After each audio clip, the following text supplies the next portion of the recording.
The thing is, in Africa, people speak so many languages because we want to speak with everybody. If I go to Gabon, I will speak French, and then in Gabon they have like nine different province, and then each of these province have their own language, and then French is the national language, So you speak French, and then if you go to Equatorial Guinea, you have the Bubis, you have the Fang. They also have their own language, the dialect. Plus, they will speak Spanish. Spanish in Equatorial Guinea is the national language, but each province have their own language. So in Africa, people speak different language, and you don't need to go to school to learn them because you just communicate with the people around you and you pick up a bit of this.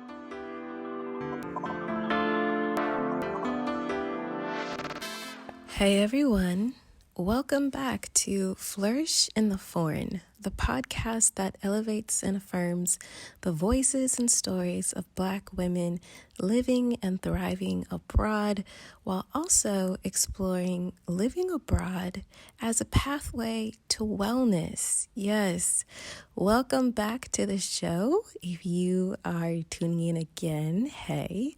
And if you're new, hey, thanks so much for checking out the show.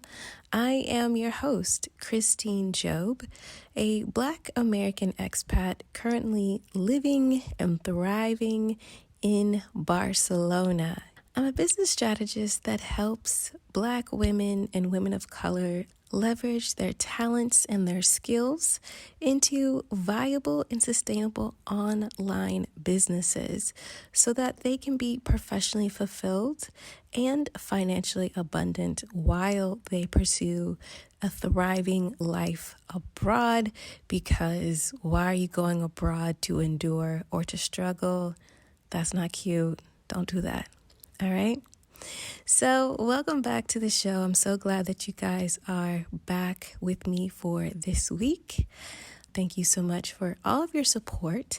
And shout out to everyone that tuned in to the Flourish in the Foreign Moving Abroad chat that I had on Saturday. It was such a great group of people, super intimate, super kind, warm, welcoming, and we just had a great time. We chatted for like 2 hours. It's supposed to be 1 hour, and y'all got me for 2 because when I get started, I can't stop. And it was just such great energy. So thank you so much for stopping by. And for everyone that checked out the live IG chat on Sunday with Amanda Bates of the Black Expat, thank you so much for just being an engaged audience. We had a great kiki. Oh my goodness, we chatted and chatted again for almost 2 hours because I can't stop. I can't stop myself and I'm having a good time. So thank you all so much. And I just wanted to thank you guys again for just supporting the podcast and showing so much love to the podcast. The podcast was featured in a BuzzFeed article last week. Yes, it was. It is called 16 Black Women Inspiring International Moves You Should Be Following in 2021. Yeah, it's awesome to wake up and be featured in a BuzzFeed article, to be honest. It's dope. So thank you so much. And let's get to all the ways that you can support this here podcast, right? Because this podcast is a labor of love, but y'all know, labor nonetheless. And I have a lot of really cool things coming out for you all, even this week. Yes, I do. So you can contribute to the labor that this Black woman is doing by becoming a Patreon supporter. You can become a Patreon supporter at www.patreon.com/flourishforeign. You can Cash App the podcast, which is basically like a tip jar. And you can Cash App the podcast at $flourishforeign. Any amount that you would like. Appreciate you. And of course, if you have a business or have a service, you can place an ad within the podcast. Just hit me up at www.flourishintheforeign.com/contact. I just want to stress the importance of you all sharing the podcast, subscribing, following the podcast on Instagram and things like that, and leaving reviews, because I feel like that's how we got picked up for BuzzFeed, and even more people and more women are exposed to these incredible stories. So please, please continue to do so. Tell your mama, tell your brother, tell your uncle, tell your friends. Tell everybody. All right? Thank you all so, so much for your support. And I do want to let you all know that Flourish in the Foreign does have a YouTube channel. It's a baby YouTube channel, all right? I'm new in this content creation game anyway, and I'm super new to the YouTube. So come over and show Flourish in the Foreign some love, subscribe to the YouTube channel, and also check out the latest video, which is all about building wealth abroad by a true blue expert. Her name is Aquania Escarne. She has her own podcast called The Purpose of Money. She is just the real deal. If you follow another podcast called The Read, she and her investment collective were featured last week in The Read's Black Excellence portion of their show. So she's doing it. She's doing it big, and she had time to share with you and me all the ways to build wealth abroad, because not only is she just a bad mama jamma in the finance and investment space, but also she is a 3-time expat. So go ahead and give that video a look-see, and then let me know what y'all think in the comments, okay? All right. I have given you all so many ways to support this here podcast, and I hope y'all chose at least one way to support today. Okay, on to the next episode.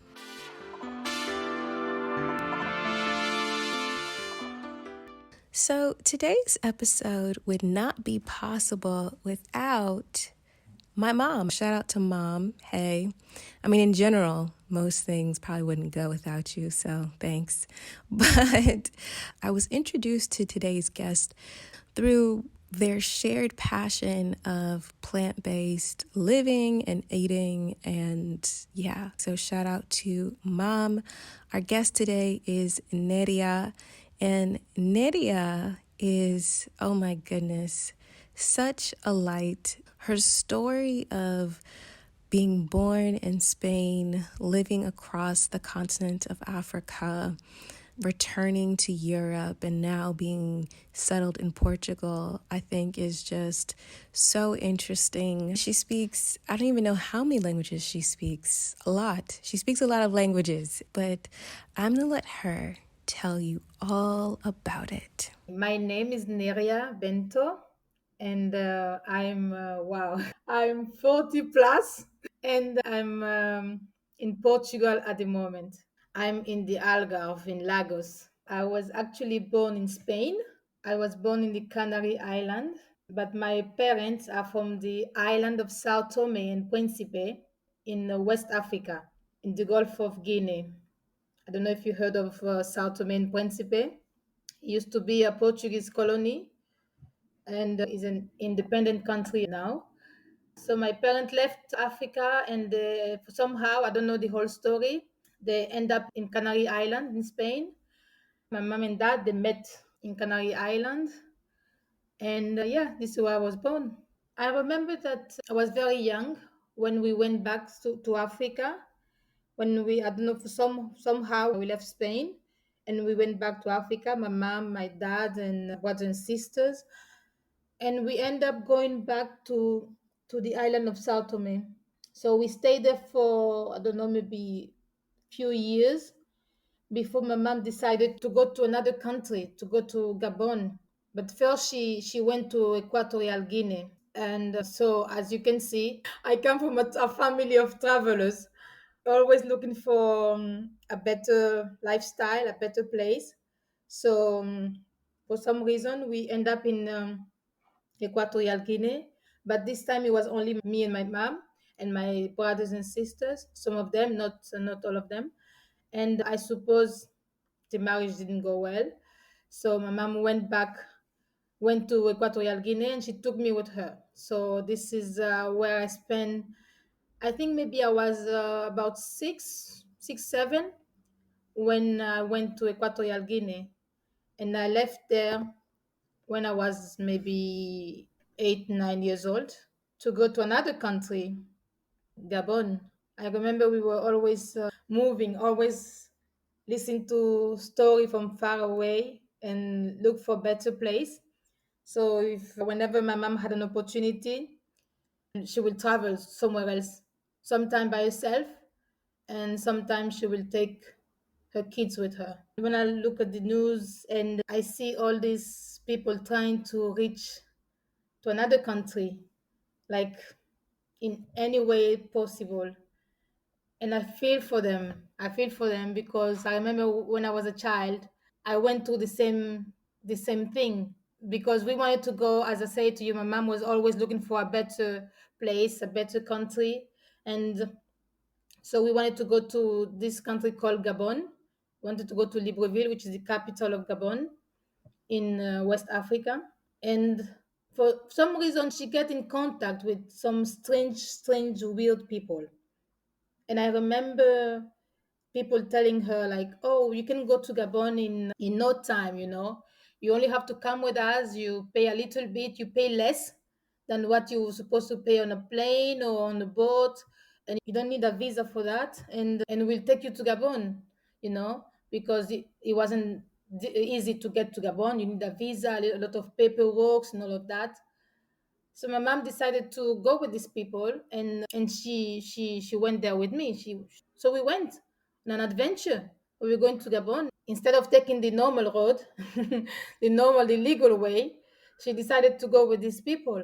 And we end up walking at night between dense forest, trying to avoid the main road, trying to avoid being seen by other people. I didn't know what was happening. I have no idea what was an illegal immigrant, what was being an immigrant. For me, I was just in an adventure. I was just traveling. I was going to Gabon and I was all excited about. But no, it wasn't the case. We were actually being dragged by these traffickers, you know, who will promise you a better life, a better lifestyle, a better opportunity. And yes, so we end up with no clothes, no money, no food, nothing, in the middle of the forest, no human contact, only those people that we were traveling with. It was a group of people, but for some reason they decided to separate my mom and I and my cousin, and then they sent the others, which were only men, somewhere else, and then we stay with that man. So it was very strange situation. We were very, very afraid. And then he took us to his village. He put us in this room, closed the door. First, I don't know where it was. I don't know which country. I was too young. We didn't even know where. Even my mom didn't know where she was. And he put us in this room, and then he locked the door. So for like a week, we were in that place, trying to figure out how we will escape and where to go because everywhere was just dense forest. We didn't have contact with other people. We didn't even know there were people living in this village apart from the family of that man. And then thank God we managed to escape one night, that he left the door open. Maybe he thought we were not threatening to escape. He left the door open, and my mom just grabbed my hand, grabbed my cousin's hand, and we just start running. We were running towards the beach, and we saw this man coming from a fisherman, and he came, and we just ran to him and we cried for help. We managed to get to Gabon with this guy, this man that we found on the beach, and he took us to Libreville, to Gabon, and from there we went straight to the Sao Tome embassy. You know, so it was like a really, really, really scary moment, which we didn't think we could make it out of there. So it's something I want to just like pass to people who are immigrants or who want to immigrate out of their country, especially from Africa or poorer country.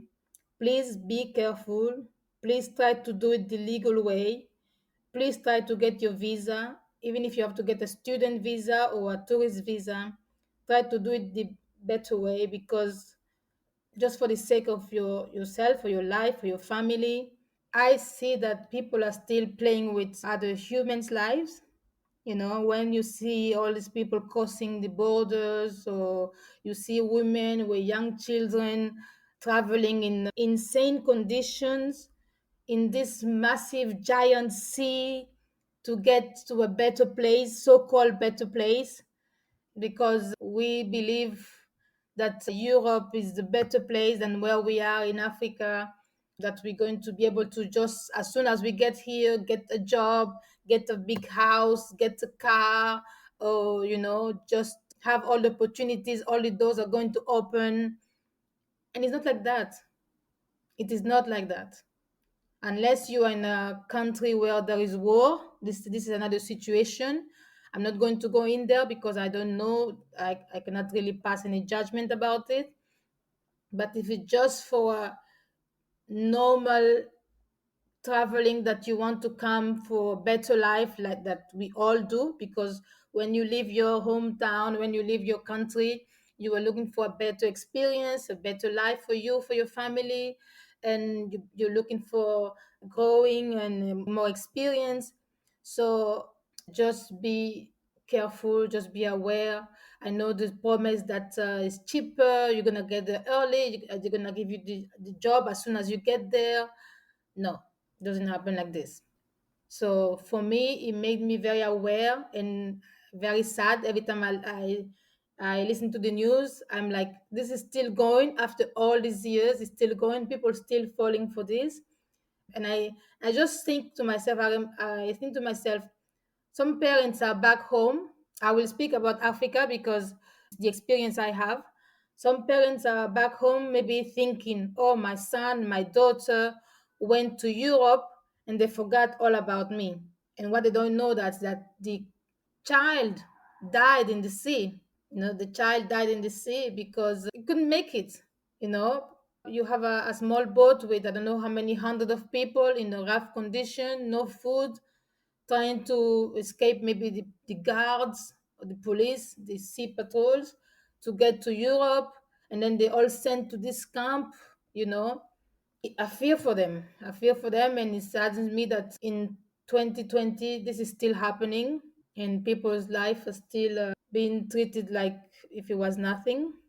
So, unless you're in a country where there is war, please just be careful and try to make it the legal way possible.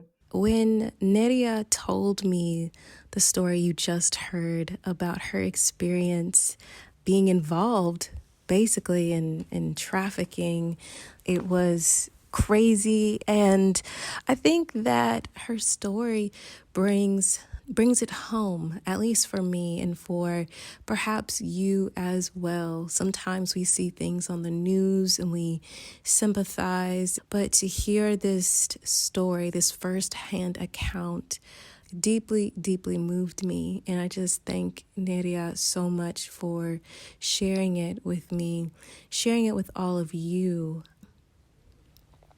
I asked Neria if she studied at university, and she told me that she hadn't. And so I asked her, what did she do instead? I didn't go to university.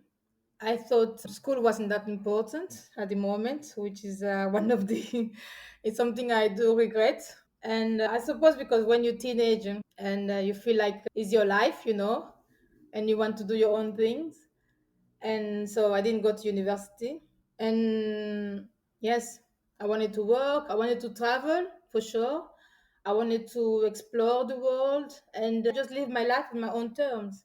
So I ended up getting married very young. I had a child and things didn't go as planned. And then I decided to start a new life. So I got a divorce, and then my sisters who were living in Spain at the time invited me over, and just for a change of scenery, a new start, a fresh start. So I decided to come to Spain. When I was back in Sao Tome, before I came to Spain, I was working in a travel agency. I remember thinking that I want to travel again. I want to go back to Spain. I wanted to go to America. I wanted to go to France. I wanted to go to all these countries that we see on TV, on all the shows, and all the documentary. And I'm like, definitely one day I'm going to be traveling, but I didn't know when was that going to be possible. So to make things short, my sister invited me over, because you can have like a letter of invitation. Maybe for American is not necessary, but from other countries you do need like a letter of invitation for the person living in Spain, and also they have to declare that they're self-sufficient to take care of the person they're inviting.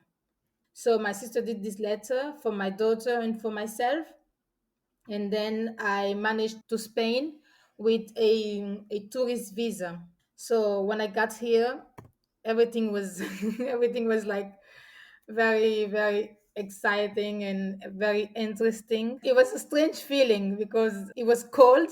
I came in December, so it was like a winter, and I'm like, what is this weather, And it was a bit strange, but I was excited for a new life. And I came to my sister's house. I haven't seen my sister for maybe over 20 years, maybe over 20 years or more, because when we went back from Canary Island when I was younger, we went back to Sao Tome, back to Africa. She stayed there only for a year, and she was determined that she is not going to stay in Africa. She's like, I'm going back. This is not a place for me. I'm going back to Spain. So she managed to come to Spain, and she got married and she had her own kids. So we will only be talking like by letters and sometime on the phone. And so we didn't know each other for like 20 years. We only have letters, you know. And it was very, very funny because when you're back in Africa, when you're talking on the phone, every minute counts, you know. So you have to make it quick to just say what you need to say, and then when you write a letter, it will take maybe like maybe a month or something like that to get there. And yeah, so this was the only contact, and sending pictures and seeing how each other were doing. So it was the first time seeing my sister as an adult. It was readjusting. There was a sister with that you have no real contact with, and so you have to learn how to live with the person, how to adjust to people's rules, and how to adjust to the lifestyle, how to adjust to your new surrounding, even though I was a young mother, I had my daughter with me. I wasn't used to have someone telling me what to do, um, where to go, what time to come home. I was like, I'm a divorcee, I'm free. But so in the beginning, it wasn't fun. It wasn't fun because I had to adjust to rules, and you have to come home at 9 o'clock, 10 o'clock, and I'm like, what? Oh, don't don't do that to me. So, but anyway, we managed to do it. And at the end, when I was a bit more confident where I was, I managed to get a job. Not the job I wanted. I managed to get a job like cleaning. When I was a bit stable, I decided to move out, and find my own place. I remember going for other jobs like a receptionist, working in a hotel, or but it wasn't easy. It wasn't easy because at that time, maybe not anymore, but at that time, even though you say you Spanish or whatever, at that time, just because of the color of your skin, maybe your accent or whatever, they will say to you, of course, very kindly, you're not the person you're looking for. And I was like, yes, but I can speak French, I can speak Spanish, I can speak Portuguese, I can speak English. So you need a receptionist. Here I am. I work in real estate in Sao Tome. So do you need to have a university degree to work in a reception? So that was the experience. But I managed to work, find my own voice, my own place. It wasn't easy when you have a young daughter because back in Africa, everybody helps everybody. So that saying of you need a village to raise a child in Africa is actually true, because everybody, your neighbors, your cousins, your the family, you say like, I can see something like, oh, please look after the child for me. I'm just going to the market. So you know that the child is taken care of. She's gonna be fed. She's gonna be taken care of. But in Europe, it's not the same. When you are a young mom here in Europe, it's a real struggle, because if you cannot afford to pay somebody to take care of the child, you know, it's very difficult, because you have to look for a job. You have to sometimes say to the people, can I bring my daughter with me because I have nowhere to leave her? Or just really your salary will go to paying the babysitter and to paying the house and the electricity and the water. The fact that you were born in Spain is irrelevant, if you're not what they call Spanish, because of your, maybe the color of the skin, maybe because of your accent. Yes, so what? So what? You were born in Spain, what? You know, you were born in Spain, but you're not really Spanish. You understand what I'm saying? I don't think they actually look at it like you are, like if you were Spanish. For some people, you're not Spanish. But the funny thing is, for some African, you're not African neither. So you like in between, like in a limbo.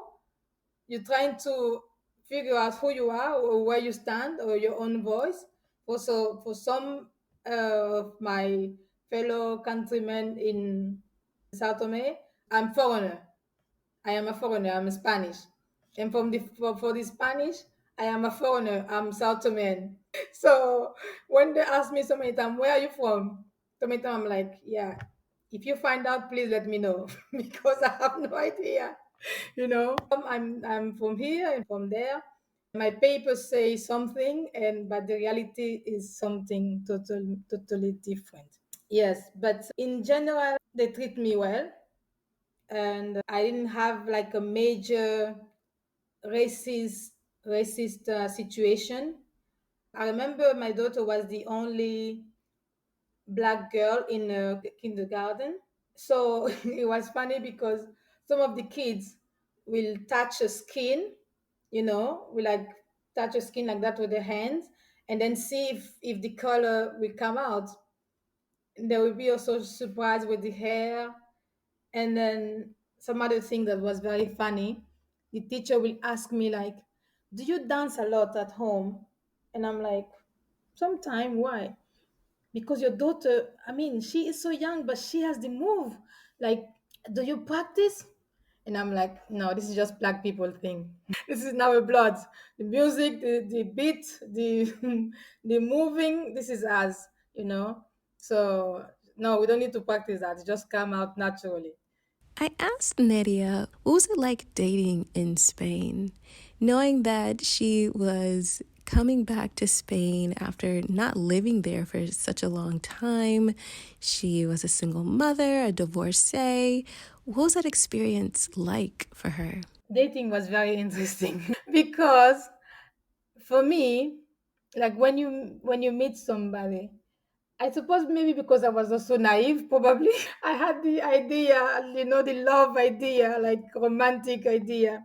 When you meet somebody, when you're going out with a guy or with a boy, and then after a few months you get married, you don't go for like, I never understood this thing of dating somebody for 10 years. I'm like, what? That's not dating anymore. You're married to the person. But it was a funny thing to discover that in Europe, people just date and break up like that. And it's normal. I mean, not in Africa. My mom would beat me up just because I'm trying to date and break up. Even when I decided to get divorced back in Africa, they were like, no, you're not getting a divorce. You have to put up with it. And I'm like, no, I don't have to. If things is not working, as it should, that's it. We all adults, we all normal people. Just go your way, I go my way, and that's it. That's fine. And they were all trying to talk me out of it, like, no, you have to put up with it. What? How do you think your grandma before you, other women before you did it? you are the wife, you're supposed to just let it go, and this is how men are and stuff like that. So, and then I remember when I went to sign my divorce paper, even the judge in the court was like, but how dare you, how dare you divorce a man, how dare you ask for divorce? And I'm like, please Jesus, let's just sign this and let's get out of here. So I, in my head, I'm like, okay, the next guy I just date for a while, and then I get married again, because I mean, I'm a Christian. I didn't want just to get involved with the person and live with the person and for years and years, like, and I'm like, I'm thinking, I have a daughter that I want to give this example. I don't want just to be dating somebody forever. So what will she think about me? And so this was my idea of dating. It wasn't easy for me to understand, because some of the guys, they only wanted maybe just a night or just like, especially when they know you have a child, when you have a daughter. And so it wasn't anything serious. And I was very frustrated, because I was like, what's wrong with me, what's wrong with me? Well, then don't they want anything serious, you know? And but it took me a long time to understand that, I mean, this is Europe, we don't we don't date one person for 400 years. You don't date one person and you get married and that's it. No, you date the person and then you move on, you date somebody else, and then you move on and then you date somebody else. And I'm like, but where is love about? Where is love? I mean, don't you love the person that you're with? So how can you just decided that, oh, it's not you, it's me? I need to find myself. I need to, okay. So dating wasn't easy. Wasn't easy. But then I met this not so young man, English man, and we started to date. And then he asked me to marry him, and I'm like, yeah, whatever. This guy is taking, like, he's joking. He's just saying that so I can stay with him. But actually, he was very serious. I wasn't sure he wanted to marry me, because I was like, yeah, I have a daughter, and I mean, he's older than me. What is the real story behind this? No, he just wanted to be with me. He loved me with the way I am, the way I was, the way I am now. We've been married for 16 years now. And yeah, the best thing ever. So for Neria, dating in Spain was fruitful. She got a husband. So I asked her, what was it like being in an intercultural marriage? My culture is a bit of wherever I've been before, whatever I picked up on the way.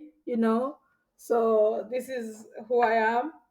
And yeah, but it's interesting because I have a bit of Spanish culture, African culture. Now I have some English culture. There is things that I can't stand, and because I'm like, oh, and then I realize that I got this from my husband. That's nothing to do with me. And then other things is like totally African behavior, and I'm like, oh my goodness, so much conflict inside one person. No, it was interesting because I remember that when I met my husband, he cooked for me. The first night we like together, he cooked for me. And that was so strange, first of all, a man cooking. Like, I'm like, oh, these white people, what's wrong with them?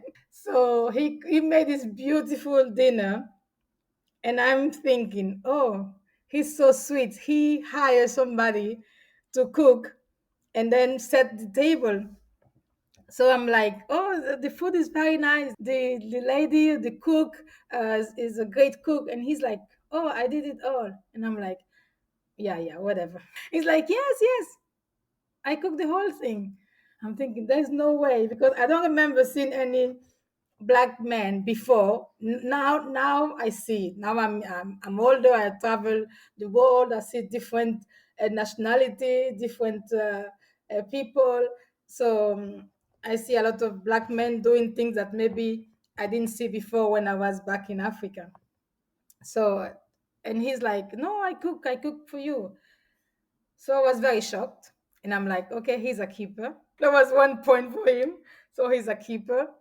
And then it was like a few things, like he will have like food for winter, for summer, for spring, and maybe I want to eat, let's say it's summer, and I feel like I want to eat some African food, which is like maybe some, I don't know, beans and rice with some soup or whatever.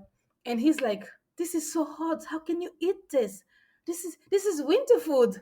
And I'm like, we didn't have winter back in Africa. So who's saying that this is winter food? If I want to eat this in summer, I eat it in summer. That's it, you know? So it was those kind of little things that I was like, why? But now I understand. Of course, you have the seasons and you have different food. But even now, if I want to eat something and it's winter and I want to eat salad, and I eat the salad. So I don't have to keep myself only for one season to eat. So we have the differences, and as well, I speak very loud. I laugh very loud, and he's more like quiet. And I just come in, and I'm like, okay, here I am in your face. So it is interesting. Every day we learn about each other, but I think by now we just understand this is who we are, and we just respect each other. He respects me, and I respect him, and he gave me so much freedom. I remember when I got married, it took me a long time to realize that I was with somebody, because I've been for so long on my own. I think it was like maybe 9 years on my own, only my daughter and I. Been a single mom, have all the control, have all the decision, and deciding what to do with my daughter, where to go if we have to travel somewhere. I didn't need to ask anybody opinion. I just take my daughter, and we go. So suddenly I had to report, sort of. I have to say, oh, I'm going out with my friends, to somebody else. And I was like, what? So I totally forget about that. And I remember one day I was going out and I was all dressed up, and he's like, where are you going? And I'm like, I just realized I didn't tell him. And because I totally forgot that I had somebody now in my life that I have to not report, like as I said before, but just to inform that, oh, I'm going out with some girls. I'm going out for a cup of coffee with friends. I'm just going for a walk. And he's like, you can go. You don't. I'm not asking you to ask me for permission. I just want you to tell me, to let me know that that you're going out, so I know where you are and who you with, and that's it. It was also very interesting about the hair, and because every few months I will be changing my hair. Maybe I cut my hair, I have my hair short, my hair long, I have extension. So he will be like, oh, I have a new wife now. Who are you? I don't know if my wife will allow me to meet you.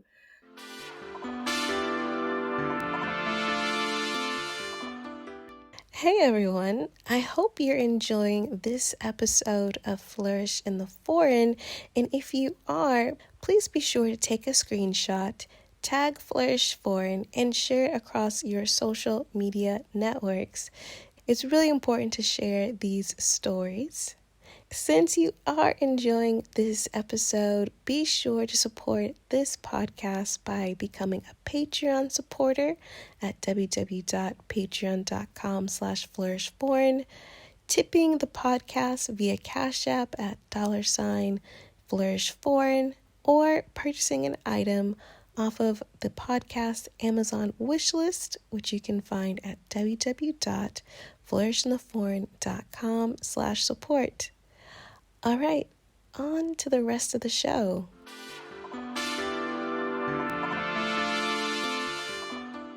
I asked Neria to describe to me her journey to Portugal. Well, I've been living here for what, 5 years now. When I was in Spain, I went after Madrid. I moved to Valencia because life in Valencia was cheaper comparing to Madrid, the capital of Spain. And then I met my husband. So I moved from Valencia to another place called Altea. And then I got married and I lived there for, I think, 13, 14 years. So one day my husband is like, okay, let's go to Portugal. And I'm like, what? Why Portugal? Let's go to Italy. And he's like, let's go to Portugal because the better lifestyle here. And then as well, Portugal was still offering a scheme for like people coming here and live here and buying a place or investing in Portugal. and you have like a 10 years where you don't pay the taxes. And so this is all legal, done by the government to attract more visitors and to help the country's economy. So we came here. In that note, we came here to Portugal. In the beginning, it was difficult for me to adjust. Spain and Portugal. I mean, Spain will always forever be in my heart. I love Spain. I had the best time ever in Spain. But after 2 years in Portugal, I started to really like it, and now it's like, yes, this is where I'm supposed to be. This is where I am. I'm liking the journey. I'm enjoying every day, and I'm very grateful to be here. Portugal is a very, at the moment, is a very safe country. You don't have so much violence. You can walk outside at night by yourself. There is no. I mean, here I walk outside. I don't have this sensation of being follow, or you have this feeling of fear. No, you don't feel that. You feel so free, you feel safe, you feel welcome, and the Portuguese people, they're very welcome. They mind their own business, but even though they're watching you, they're watching.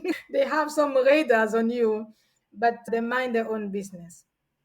So if you want to come, make sure you have all the proper documents and the proper way. My daughter, she didn't move with me to Portugal. She went to university in Galicia. When we were in Spain, all of us, we were in Spain, and then she got into university in Galicia because we were living in Alicante region, and then she moved all the way to Galicia, up in the north of Spain, and for the first time we were separated, and it was a massive change in my life, especially, I suppose, in hers as well. But I wasn't prepared. I mean, I wanted her to go to university, to study, to live her own life and find her own ways and own way. But when it happened, I wasn't emotionally prepared. So she went too far to Galicia. She moved there. She is very intelligent. She's so smart. She is quieter, not like me. I'm maybe too loud. I'm maybe a bit more crazy than she is. So I don't know who she got it from. She studied English literature, and she met a boy there, a Spanish boy, and she got married. So when she found that boy, she's like, "Mom, I have a boyfriend." I'm like, "That's it. That's it. That is it. She is not coming back." And there I was keeping her room tidy for her when she comes back. No, never again. She only came for vacation, but yeah. So she met this boy. His name is Victor, and her name is Lynn, and they got married, and she still live in Galicia. So, Portugal is just such a hot country right now, right? It's just super popular. Everybody wants to move to Portugal. And I mean, even I mean, I'm on the Iberian Peninsula, I'm in Spain, and I'm like, what's going on in Portugal? I want to go see what's happening. So I asked Neria if there was a black community in Portugal, and specifically where she lives in Lagos. Okay, first of all, for let's say where I live in Spain, I didn't see so many black people. There are areas in Spain where you have like a black community and stuff like that. But in where I live in Spain, I didn't see many black people. So every time I see a black person, I will always make sure to say hi, to say hello. I got myself in trouble because I'll be like, "Hi, hello," and the people will be looking at me like, "What are you doing? I don't know you." But I was so happy to see another black person that I would be so excited to shout out the hi. And my husband would be like, "You know them?" I'm like, "No, but he's my brother." "But why? Only because he's black?" I say, "Yeah, precisely. So I just want him to know that I saw him. I see you. I see you." So I make sure to say hi. And then when I came to Portugal, especially when I went to Lisbon, I was totally shocked because I'm like, where am I? Am I in Europe? Am I in back to Africa? Because there was so many black people everywhere. that I felt like I was back home, back in São Tomé. You have people from Guinea, from Angola, from Sao Tome, from Cape Verde. So many black people living here from all the different African countries that Portugal ruled for, like in the past, which are now free, independent country, but they all come here to Portugal and living here and working here. So it was really exciting to see so many people. I was very, very happy. So this was one of the one difference for me. Maybe if I live in African community in Spain, I will not maybe feel it that way. But when I came here and I saw all these black people, I was very happy to see that.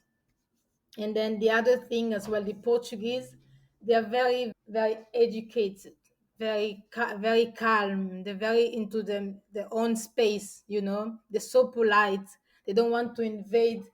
They don't want to invade your space. So it's not as easy as the Spanish, who are maybe louder, who are maybe very friendly. If you're in a lift with a Spanish person, you will be maybe talking the whole way until you get off the lift. You'll be chatting where you're from, what do you do, and your name and everything. And then the next day when they see you in the street, they will say hello to you, because they remember you from yesterday or from the day before. But not the Portuguese. The Portuguese, they need time to know the person. They need time to understand that they're not invading your space. So they're very, very polite in that sense. So maybe if you meet a Portuguese person in your lift and they just say hello and they don't speak to you, don't take it personal. They're just polite this way, just trying not to invade your space. Because as soon as you ask for, I don't know, some help or direction or where to get so and so, they're very, very friendly. They're there to help you. And then also, once they become your friend, they're your friend for life.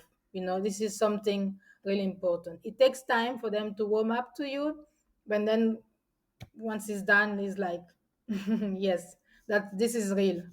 I'm in Lagos. I don't see so many black people here. So many black people here. It's not like when you go to Lisbon. When you go to Lisbon, is different. It's everywhere. This is more a touristic area. I don't know how to describe it really. No, I don't see a lot of black people here. I don't know if I asked her exactly how many languages she speaks, but she speaks, I think, at least five. At least five languages. And I asked her, how? Like, how? How did she come to speak so many languages? And this is what she said. The thing is, in Africa, people speak so many languages because we want to speak with everybody. So, and if I go to Gabon, I will speak French. And then in Gabon, they have like nine different provinces. And then each of these provinces have their own language. And then French is the national language. So you speak French, and then I have my friends, so they have their own language. So maybe I will learn a bit of the dialect. And then if you go to Equatorial Guinea, you have the Bubis, you have the Fang. They also have their own language, the dialect. Plus, they will speak Spanish. Spanish in Equatorial Guinea is the national language, but each province, each, I don't know if I should say tribe, they have their own language. So in Africa, people speak different language, and you don't need to go to school to learn them, because you just communicate with the people around you, and you pick up a bit of this, you pick up a bit of that, and then so you can have a conversation with your neighbors. And because we travel a lot, when I was a child, my mom looking for a better lifestyle, for better way to raise her children, she went from different countries in Africa. And so before I spoke English or a bit of English, we spoke something called Broke English, which is a mixture of different language. And in at home, so at home, I remember speaking Spanish already, because we came from Spain. So my mom would speak in Spanish to us, and then she speak in Portuguese, which was her original language, and then we speak French and then we speak the broke English. If we didn't want people to know what we're talking about, we would just break it, break some new language. That was it. And so, like I said before, I became aware and met Neria through my mother because they both share a love of plant based food and are plant based chefs. And so I asked Neria what was her journey to a plant based lifestyle and wanting to be a plant based chef. I remember when I was a child, I was always fond of animals. You know, when you are kids, you want to become like, you want to become a soldier, you want to become a firefighter, you want to become maybe a president, you want to become a veterinarian, you want to become a doctor. And so you have all these dreams. And I remember, like, I want to take care of animals. I want to become veterinarian. And in Africa, where I lived in Gabon, Equatorial Guinea, and São Tomé and Príncipe, eating meat was a luxury. You didn't have access to meat the way you have here in Europe or maybe in America. So the staple food was maybe fish. So you have fish every day, and then you have a lot of vegetables, loads of vegetables, things that I cannot even pronounce because it's like African names. You have fufu, you have mwamba, you have zakenti, you have kalulu. So they were all prepared with loads of vegetable. You have a tiny little bit of fish, and sometime when a special occasion, you will have a bit of meat. But let me tell you, it was like a little bit of meat. And so I grew up eating a lot of vegetable and eating most of all eating fish. So meat for me wasn't something like I was like, oh, I have to have it, you know. I do remember like in special occasion when it's like somebody's birthday, a wedding, or the Christmas or New Year, we will maybe have a chicken, or somebody will kill another animal. Maybe somebody will kill like maybe a lamb or something like that, and then they will share with the neighbors. Of course, you pay for it, and so you have a bit of meat. So, but that was like a special occasion, you know. And then you will guard that meat in your plate with your life, because always your cousin or your older brother will try to steal it. So you will be eating with one hand covering your plate, and then the other hand you'll be like with the fork or the spoon trying to eat your food. So your plate will be like a lot of salad, and then you have like beans, you have rice, you have other things like banana, the plantain, you have taro, you have breadfruit, different things, you have mango inyam, and then you have your sauce, and then you have this tiny bit of meat. So you save the meat for the end, so you eat everything first, and then you save this little piece of meat for the end so you can enjoy it.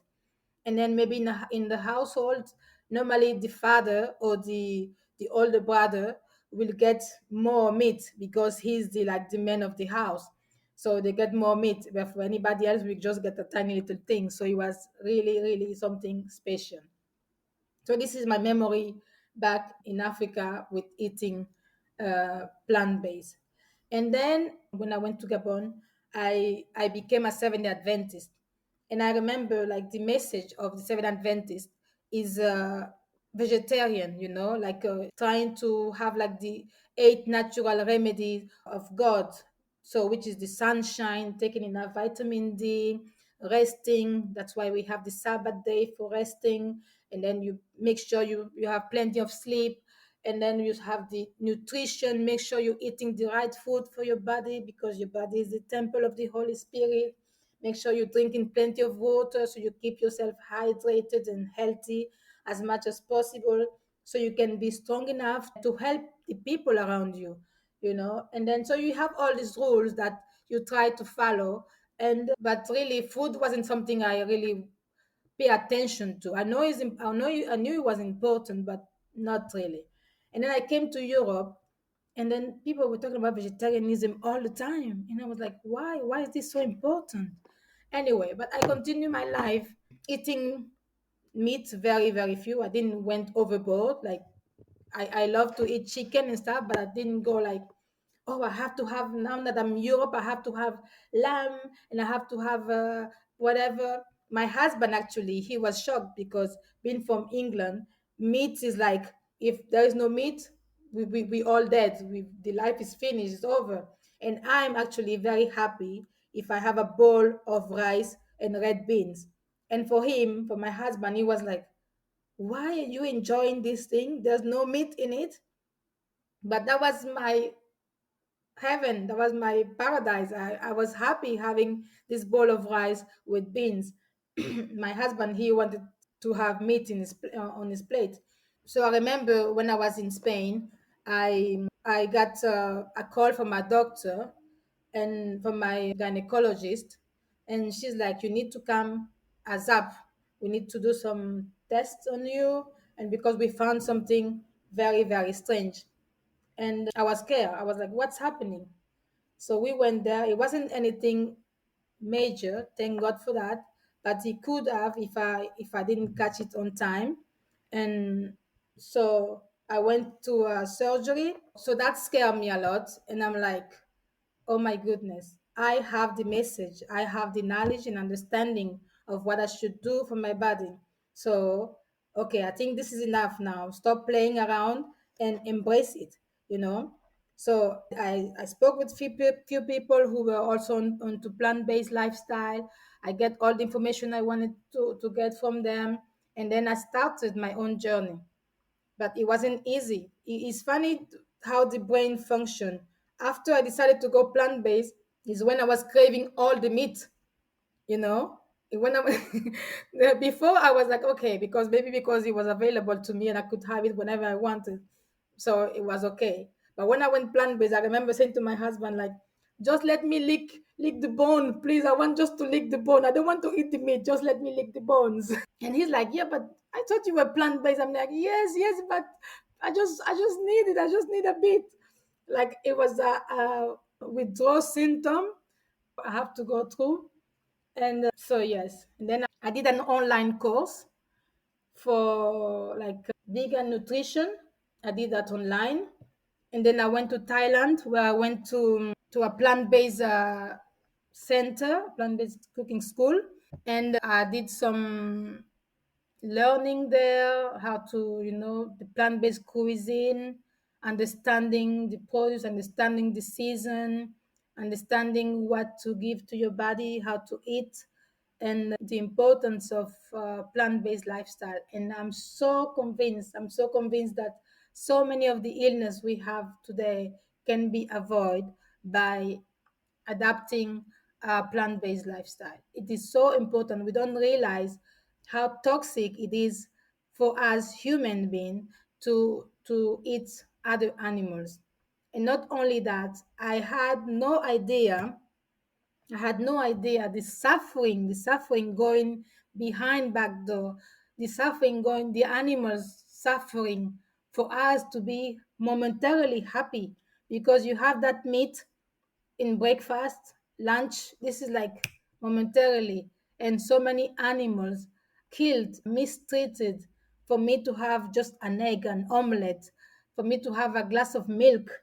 The animals, this is not like before where our parents, I remember back in Sao Tome, my mom had in the yard, we had chicken, and then we would take the chicken back to the market and trade it for something maybe like some vegetables or a kilo of rice or a kilo of sugar for salt, so you will trade the chicken, but you will see the chicken will grow naturally. My chicken, when I was back in Sao Tome, we fed them with corns and rice, so you know what you give into to the animals is not what they're doing out there with the animals. The animals are suffering like unnecessary for us to to eat them. So I'm also excited. I'm getting more knowledge so I can share with more people, especially people from Africa, Black community, Black friends, because like plant-based or vegan seems For me, it seemed to be only for like maybe white people, like maybe white privileged people.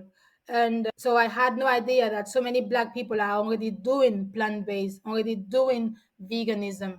So when I look at some Instagrammer or blogger or YouTuber in America going about plant-based, I'm so happy, I'm so proud, because everybody, some people associate like black people with only eating chicken or only eating meat. But we are actually, I actually think black people created the movement only because it didn't suit them to say that. So we had to wait for the for the white men to declare it approval. So for them to become like, wow, the vegan movement. But we've been doing it for a long time. Only it was in a quiet. Neria has a plant based brand, Mama Benta. And on Instagram, I know because I follow her, she shares all the delicious foods that she cooks, and it's just so wonderful. And so I asked her to tell me more about Mama Benta. Mama Benta is the name of my mother, Mama Benta. So everybody call her Mama Benta.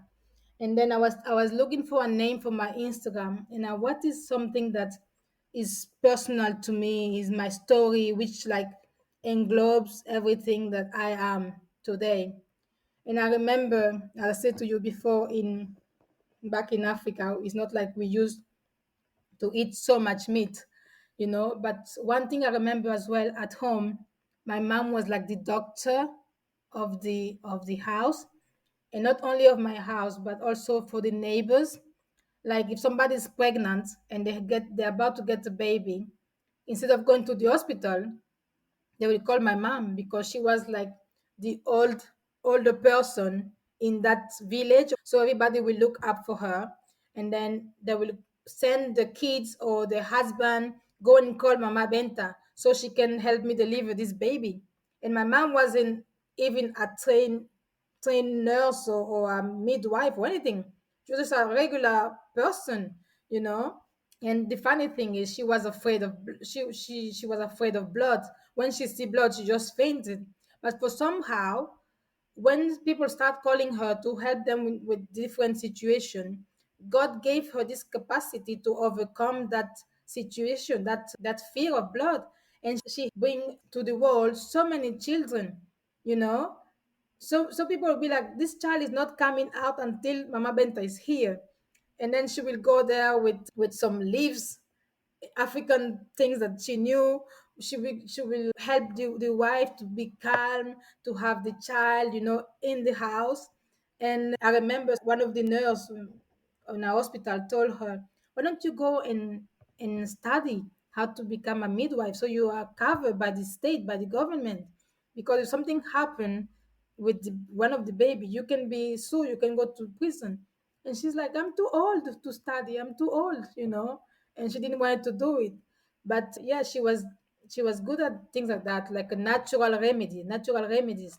She will take water from the rain in a nice clean bucket and keep it for years. And then when we have fever, or when we have some weird strange illness, she will give us a little like cup of this rainwater, supposedly have a healing benefit. I don't know. Well, we will have it, and we maybe have faith in it. And she will have like clay cataplasm, and then she will do different cataplasm with some herbs and stuff. She will go through so much, all the roots and plants and leaves, so before she took us to the doctor, she will make sure she do everything at home first. And then if whatever she didn't work at the end, she will take you to the doctor. But normally after a few days, you will start sweating, you start feeling better. I suppose all the green medicine she used to give us, the body say, okay, I give up, let me get better soon. So that's why my dream is, I want to open my own plant-based academy. I want to open Mama Benta Plant-Based Academy. So to be able to have like a wellness center where people can come and have like a plant-based experience, a healing experience, a spiritual experience. I asked Neria What was her definition of wellness and of living a life well lived on her own terms?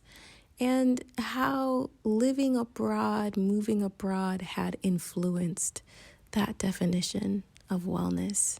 Okay, just going back, even though I was born in Spain, I wasn't a proper Spanish citizen because when I was born in Spain, the law wasn't like now. Because I suppose now, when you're born in Spain, you become a Spanish citizen there. But in that time, 40 plus years ago, even though you were born in Spain, you still from your parents' country, you know? So when I managed to get my Spanish nationality, which was very strange because everybody, where I went to the police station, where I went to the immigration department, they were like, yeah, but you are Spanish. What are you doing here? And I'm like, yes, I am Spanish. I was born in Spain, but I don't have Spanish paper nationality yet. So I need to apply for that. So it took me a long time. I had to wait for a very long time. I had to wait like 10 years like that to only to start to apply for my nationality. I remember when I used to travel in my African passport from Sao Tome, this there will always be a massive queue behind me because as soon as it's my turn, people will be like, but where is this country? Sometimes I had to look for a map and then show them where Sao Tome is. Sao Tome is a very small, tiny island next to Gabon and in the Equatorial Guinea, very, very, very small. So I have to show them my Spanish residency card for them to say, okay, okay, let's forget the passport. So for me, wellness was the freedom of traveling. When I had my passport, I remember the first time I got my Spanish passport saying that I was from Spain. And then we were going to Australia. And I remember entering Australia. We were going to Sydney, but before we went to on a cruise and we went to Perth. When I got to Australia and I just got my papers, I just show them my papers, just put the stamp on it. Welcome to Australia. I didn't have to wait. I didn't have to explain where I was from. I was like, wow, this is freedom. This is freedom. So, wellness is to be able to travel where you want and to feel that you don't have to explain where you are. I mean, sometimes people do joke at me like, you don't look very Spanish, you know? But beside that, yes. So, wellness is one thing, this for me, which is traveling. And wellness for me is my family. My family is my wealth, is knowing that I have the love and support, and they have my love and support. This is a wellness, to have mental health, to have the peace of mind. Thank you so much, Neria, for just being such a great interview. So sweet, so kind, and just so transparent. I truly, truly appreciate you. And thank you all for listening to Neria's story. If you want to keep up with Neria, you can via social media. At the moment, you can find me in Mama Benta, Plant Based with Love, on Instagram and on Facebook as well. I have a YouTube channel, but at the moment, I am a bit procrastinating on posting things on YouTube. So hopefully, come back soon with a recipe, with maybe some traveling videos and stuff like that to share with you, with everybody. But the moment where you can find me, where I'm almost every day, is on my Instagram, Mama Benta. All right. Thank you all so much for listening to this week's episode. I appreciate you all so, so much. If you enjoyed this episode, please consider supporting this Black woman podcast. All right. Please consider becoming a Patreon at www.patreon.com/flourishforeign. Cash apping the podcast. Go ahead and drop us a tip. Put something in the tip jar at $flourishforeign. if you want to contribute to the upgrade of our production equipment here at Flourish in the Foreign, go ahead to our Amazon wish list and purchase an item off of that. You can find that in the bios across all of our social media pages or just on the support page of Flourish in the Foreign. Be sure to subscribe to the podcast. Be sure to leave a review for the podcast. Yes, and share the podcast far and wide, far and wide. And if you are looking to go abroad, but you really don't know where to start, I invite you to join me in an intimate cohort of other aspiring expats, immigrants, people who are moving abroad with the Flourish in the Foreign International Living Made Possible course. It is a 5-week live course. Yes, it's going to be live this very first time I'm doing it. And it's going to be a wonderful experience. One, because it is centered on intentionality. Yes. It is centered on intentionality. We start with the why. We start with visioning. We start with what is going on currently with you. What are the things that you need to deal with before you go abroad or be conscious of when you go abroad? Because I don't want y'all going to Colombia. I don't want you going to Rwanda and complaining when it's just you, right? We're going to talk about the importance of intentionality, of knowing yourself, of accountability. We're going to talk about your values and how that is really the foundation of then country selection. Yes, how your life vision, your values, your why, that is the compass you use to select a country. Then we talk about finances because you got to be financially well. We talk about employment and how you're going to sustain yourself, whether it is a job abroad, remote job, or a business. But we also talk about community and making friends, and how a spirit of reciprocity truly is the game changer in making or breaking your move abroad.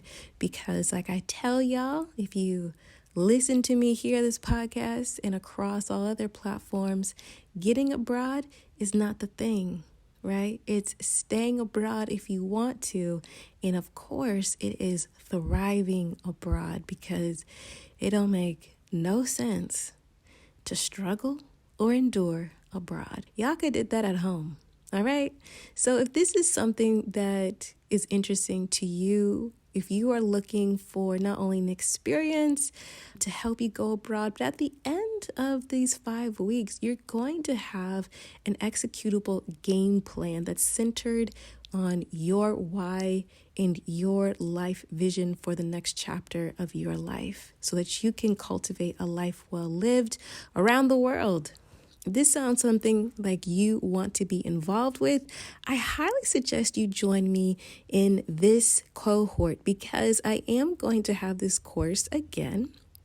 It'll eventually be an evergreen course, but it won't be live. And because it's my first one, I'm going to be super hands-on. You're going to have a lot of access to me that you may not have in the future, though the future course is still going to be bomb. So don't worry about it. It's still going to be dope. But this is the first time I'm doing it, so I'm going to be super duper cuddly with y'all, okay? So if this sounds like something is interesting to you, go ahead and join me at the Flourish in the Foreign International Living Made Possible course. It jumpstarts this Thursday, so don't play around. Don't do it. Don't hurt your own feelings, all right? You can find more information on the course in the bios across all social medias. And again, you can find it on the resource page of Flourish in the Foreign, www.flourishintheforeign.com/resource. And of course, you can always just DM me and we can chat about it there, all right? Okay. And if you're like, that's well and good, Christine, I know where I'm going and I know I want to start my own business, or I have a side hustle that I really love and I want to scale it so that I can sustain myself abroad, you need to go ahead and contact me. All right. I am a business strategist that helps Black women and women of color leverage their talents and their skills so that they can go abroad on their own terms. Yes, making their own money in the currency that they want to, so that they can thrive abroad. If this sounds like something that you are ready to do, I invite you to come and check out my 12-week sprint. I have a very intense, I am always upfront about it. It's an intense 12-week sprint where we get you from ideation, strategy, implementation, and iteration, right? We're getting you at the very end of the 12 weeks, your first sale with your business, or maybe your first sale with a new product line or a scaled system. That is what I do. I love it. I'm good at it. Ask about me. If you are ready, it's 2021 and you're like, I need to make this move, but I also need to make sure that my financial foundation is correct. Go ahead and hit me up and let's chat, because this is truly my life's work. I love holding space for the manifestation of businesses and services. I firmly believe that entrepreneurship is a pathway to self-actualization, coupled with the immense power of moving abroad and its pathway to wellness. It's been a transformative experience for me and my clients, and I hope that it is for you as well. All right. And as always, thank you, Zachary Higgs, for producing the music of this here podcast. Zach is super dope. He's a super great producer. And if you need music for your podcast or your YouTube channel, hit him up. All of his information is in the show notes of this episode. That is it for this week. Thank you again for stopping by. I appreciate you. And I invite you all to deeply consider or joyfully continue cultivating a life well lived abroad and embracing living abroad as a pathway to wellness. See you next week.